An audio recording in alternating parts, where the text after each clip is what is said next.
Today on Spindle City Straight Talk, lies, lies, and more lies. The city's full of lies. It's amazing what Fall River is going through. Hi, I'm CJ. And I'm Chip. And it's going to be an interesting show for you today. Last night's city council was amazing. We had citizen input time where the citizens were standing up and screaming at the city council and letting them know they won't tolerate it anymore. The tax revolt has begun. What do you think about it, Chip? I mean, this is getting to be amazing. It is. I think finally the people have finally gotten the message that our city council and our mayor has total disregard for their finances and what they're doing to the city of Fall River. Well, not all. I will say we have some city councilors who are attempting to do that, but the fabulous five that we have on the city council today, who are basically bobbleheads for the mayor, they have a total disregard for what's good for the city. And you're right, people are beginning to lose control. I'm waiting for the pitchforks and the torches to come out. I was absolutely stunned when the fire department union president came out and called the mayor a liar. Came out and called him a liar, an outright liar. So all you Flanagan fans, sorry, but your boss is a liar. And the proof is in the paper. He actually wrote in his grant paperwork that Fall River, and this grant paperwork goes back to last August, that Fall River was going to suffer a $10 million shortfall. And without the grant money, they would be unable to provide safe fire service for Fall River. Amazing. Absolutely amazing. And when the city treasurer was asked last night at the city council meeting, you were part of these negotiations, weren't you? You were part of these meetings. And he goes, well, yes, I was. And you know what his answer was in regards to the question, well, didn't you know that this was said? I can't remember. Immediate amnesia falls over the city council and the city financial team. Nobody remembers anything. And then they said, well, Sean Kadim did these things. Amazing how the man who's not here to defend himself caused all the problems.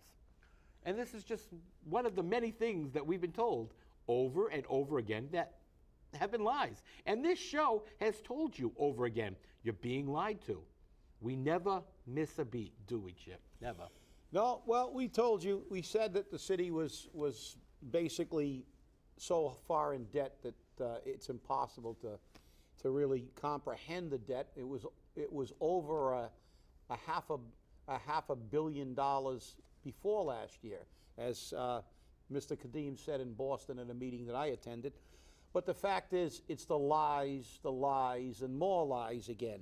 The city was well aware of the shortfalls when they applied for the SAFER grant.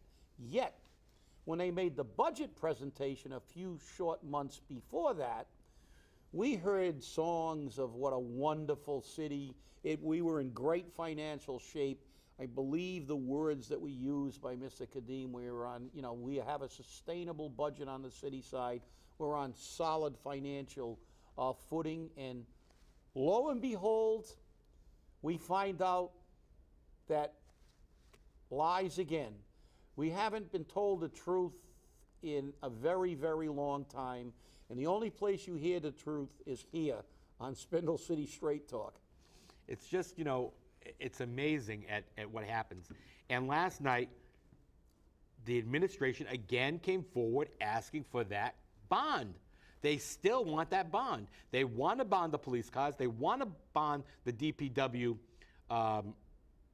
equipment they need. They want to bond 2 vans. They want to bond these things. Some of them are wants. Now, Chief Racine does need new police cars. We know this. We all know this. And the city council, Mike Mioza, Dan Rigo, came up with some ideas on how to handle this. Let's take the money out of the $3 million we have in the stabilization fund. Uh-oh, wait a minute. We got a problem there. Another lie. $1.35 million has already been committed out of that fund. And we don't know where. We don't know where. And the treasurer says, well, I have no idea. I'll have to look that up. And jump into the bandwagon here on defense. It was City Council President Joe Camara. Let's keep it on subject. Let's keep it on point. We're not going to ask these questions. We're going to talk about what we're here for, what's on the agenda, nothing else. And he said that numerous times throughout the city council meeting. Why? What? There is no question that can be asked that we shouldn't be able to talk about. There is nothing. And the truth does not need to be argued. It only needs to be argued with the liars. There's a big problem here in Fall River. You're being lied to. Your tax dollars are going up. Do you remember a few months ago, Terry Sullivan came before the city council asking for a base meter fee increase? And that should solve their financial problems on the enterprise account? Guess what? It didn't. Not at all. So what did he say? Well, in the next 5 years, we're looking at raising the sewer overflow fee, the CSO fee, otherwise known as the rainwater tax. But guess how much it's going to raise it? They're going to double it by 2020. Double it.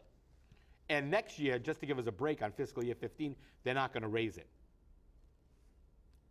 So that means for over a period of 5 years, they're going to raise the fee $9 a year, if not more. Can you afford that? How about an increase in your water fee? We need that, don't we? And an increase in your sewer fee, because, you know, they're both tied hand in hand. We've been lied to about that. It's amazing. I honestly am beside myself. I was watching this city council meeting, and I'm like, I should have popcorn. It's like a movie. It's better than a movie. It is. It's a soap opera. Because soap operas continue forever. I think we're up in the General Hospital's been on for about 50 years, I think, and this city is right up there with General Hospital. We should have a continuing saga. But as you said, CJ, all our questions should be answered. But I have a question for Joe Camara. I want to know what kind of deal you made that you've become so protective of the mayor and the councilors that are in the tank, and you don't want tough questions to be asked that affect the lives of the people of Fall River. Because, you know, frankly, I am tired of listening to the treasurer, who, by the way, got a pay raise when he took the job with no work record at all to base it on, had 3 assistants, and hasn't answered one difficult question yet in his 16 months as treasurer. I think he actually doesn't speak. I think he has the tape recording when he asks the question. They ask a tough question and he says, I don't have that in front of me. I'm going to have to look it up.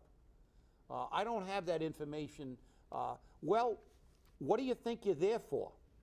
I mean, you know, you're the treasurer of the city. We have a stabilization fund, and there's more than 1/3 of it missing, and you don't know where it's going. I don't think you're doing your job. Yeah. And the other factor is, maybe CJ and I were the only people who knew, that stabilization fund doesn't exist. That money is just pumped in there from other sources to make our bond rating look good. The reason that they're so panicked and they don't want to use the stabilization fund for these bonds and to buy police cars and other things is because it doesn't exist. It doesn't exist. Like many other things in this city's budgetary process, they don't exist. How many times did you go before the city council and run to the state because money was missing out of the employee's health account? How many times was money used from there to pay other bills? This is something we do in Fall River all the time, and nobody says anything about it. And that kind of scares me. It really does. Yeah, you're right, because, you know, you can only fix a problem if you acknowledge it. Now, I'm going all the way back to 1991, the first time that I found over $1.5 million that had been moved from one account to another, and the city treasurer said under oath, and I actually have the depositions because we had a stenographer take them word for word.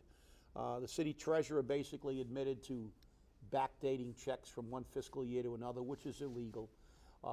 They talked about the fact that they had absolutely no idea where money was going because they just had routing numbers. They didn't know where it was going. And actually during the questioning, our attorney asked, well, so if that actually went to somebody's personal account, you wouldn't know? And they said, well, yeah, I guess that's right. And we're having a little technical difficulty. Our our timer isn't working, so CJ's frantically telling our control room to give us a time check once Yeah. in a while. But to get back on point is that, you know, in '91, at the end of that arbitration, they promised the arbitrator that they were going to fix it, and that was a long time ago. And every single year there's a screw up. In the last 3 years, there has been a $3.5 million error continuously. 1 year it was $1.5 million, then it was $500,000, then another $1.5 million.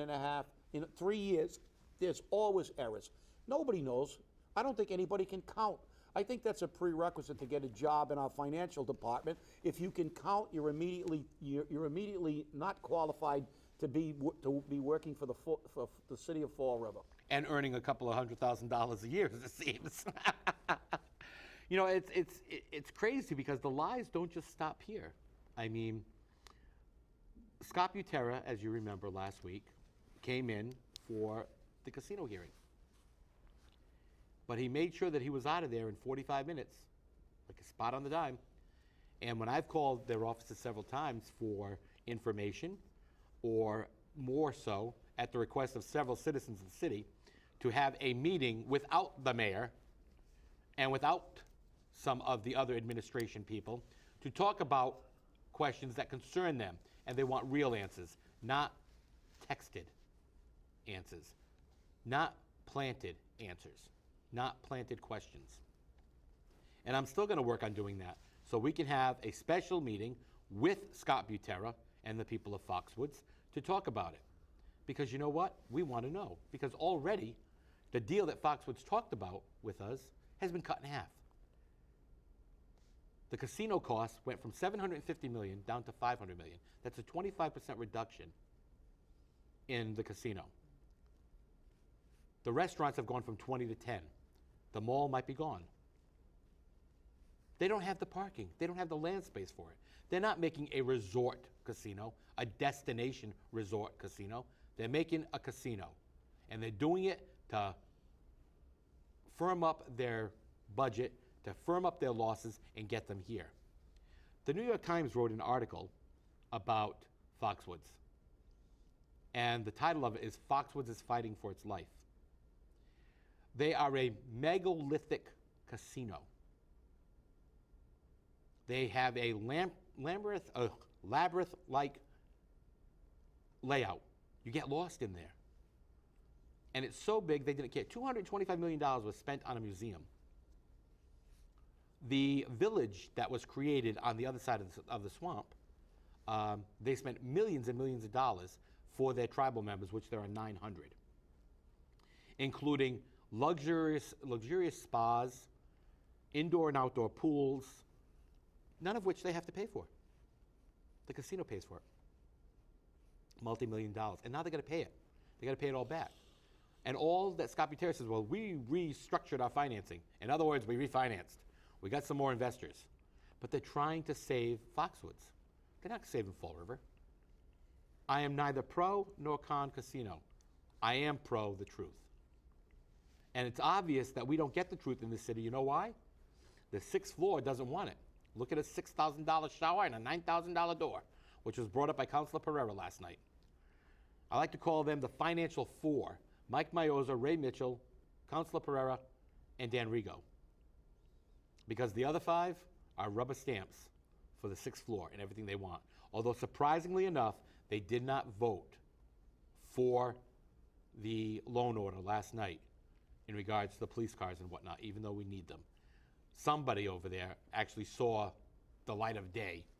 And when you heard Pat Casey, guess what? She voted for the loan order. She didn't care. Jaisal Correa said, well, you know, I support this idea unless you can prove to me that it's wrong. Paul De Silva, I'm going to do this. Leo Pelletier, you know, that's a given. And then it always comes back to Joe Camara. So, you know, why do you vote these people in people? I mean, what do you see? Did you get a good chow mein sandwich from Leo? Did you get a good dinner from somebody? And they said, oh, well, you're not going to give him a vote. Oh, they're a nice guy. They're not. That's not what it's about. It's about running the city properly. And then people won't be screaming in the city council chamber about, you lied to me. I mean, this is ridiculous. I mean, we've been talking about this for months and nobody's paying attention till now? Well, unfortunately, people normally don't get involved until it directly affects them. But the reality is that what's always fascinated me about politics is how people put people into political jobs that basically hold their future in their hands because of everything but the ability to do the job. You know, if my next door neighbor was an auto repairman and he was the greatest guy in the world and I really liked him and we had barbecues together and stuff, I still wouldn't bring my car to him if he was a horrible mechanic and he couldn't fix my car. Exactly. You know? And the same thing with a TV repairman or anybody else. Why do we vote for people for city council and for mayor who are totally unqualified, who do horrible jobs because they groom our dog or because they were involved in the PTO with you, or all these totally irrelevant, you know, issues. And it's just, and what happens is this is the result. And by the way, that vote yesterday, Joe Camara voted against it because it was dead. Because you need, I think, 2/3 for a bond. Correct. You needed 6 votes. Right. So as soon as he knew that there were 4 votes against, he said, I can guarantee you if they had the 5th vote, Joe Camara would have voted for those bond issues. Oh, of course. Because he is so far in the tank now, he needs scuba equipment. But you know, it's amazing how this is going on. We've been telling people this for months, and both of us individually have been saying this for years, but you know, we're the liars. And that always gets me. You know, we are the liars. And you have to say to yourself, you know, why bother? And this is why the state looks at us and says, that's where the animal goes. I mean, we said this yesterday on the phone, you know, because this is what happens. And one of the big misconceptions that I have to bring up, and it was said very clearly at the city council meeting last night, is that this is a commercial casino. What they want in Taunton is a tribal casino. They didn't bring up the fact that the Gaming Commission wants a tribal casino in Region C, and that only one license is going to be granted to Region C, which is going to be a tribal casino. So they're sending out a letter, a resolution, which says, we want you to not extend the deadlines. You know what they're going to look? The Gaming Commission chairman, ooh, look, it's a resolution. More toilet paper. I mean, this is what's going to happen. I mean, this is sad.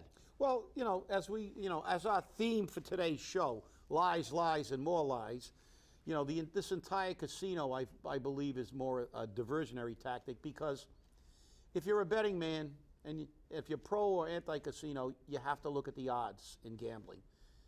The odds are against Fall River getting a casino, even if this was not just a diversionary tactic. The fact is, number one, the tribal license will take priority if that happens.